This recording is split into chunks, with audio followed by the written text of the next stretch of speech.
হঠাৎ করেই বদলে যেতে পারে আবহাওয়া, আকাশে জমতে পারে কালো মেঘ, আর মুহূর্তেই শুরু হতে পারে দমকা হাওয়া ও বজ্রসহ বৃষ্টি। দেশের ৩ জেলার ওপর দিয়ে ঘণ্টায় প্রায় ৬০ কিলোমিটার বেগে ঝড় বয়ে যাওয়ার আশঙ্কা জানিয়েছে আবহাওয়া অধিদপ্তর।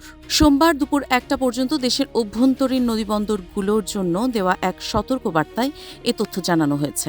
আবহাওয়াবিদ মোহাম্মদ তরিফুল নেওয়াজ কবির স্বাক্ষরিত বিজ্ঞপ্তিতে বলা হয়েছে, চট্টগ্রাম, ময়মনসিংহ এবং সিলেট জেলার ওপর দিয়ে পশ্চিম অথবা উত্তর পশ্চিম দিক থেকে অস্থায়ীভাবে দমকা কিংবা ঝোড়ো হাওয়া বয়ে যেতে পারে। এ সময় বাতাসের গতি ঘণ্টায় ৪৫ থেকে ৬০ কিলোমিটার পর্যন্ত উঠতে পারে। শুধু দমকা হাওয়াই নয়, এর সঙ্গে থাকতে পারে বৃষ্টি কিংবা বজ্রসহ বৃষ্টির সম্ভাবনাও। এই পরিস্থিতিতে চট্টগ্রাম, ময়মনসিংহ ও সিলেট অঞ্চলের নদীবন্দরগুলোকে ১ নম্বর সতর্ক সংকেত দেখাতে বলা হয়েছে। এদিকে আবহাওয়া অধিদপ্তরের আরেকটি বিজ্ঞপ্তিতে বলা হয়েছে, আজ সন্ধ্যা ৬টা পর্যন্ত দেশের প্রায় সব বিভাগেই ২-১ জায়গায় অস্থায়ীভাবে দমকা হাওয়াসহ বৃষ্টি অথবা বজ্রসহ বৃষ্টি হতে পারে। আবহাওয়াবিদদের ধারণা, এই বৃষ্টিপাতের প্রবণতা আগামী কয়েকদিন পর্যন্ত অব্যাহত থাকতে পারে। ফলে দিনের বিভিন্ন সময় হঠাৎ করেই আকাশ মেঘলা হয়ে বৃষ্টি নেমে আসার সম্ভাবনা রয়েছে। কাজী ইশরাত জাহান দৃষ্টি, নাগরিক প্রতিদিন।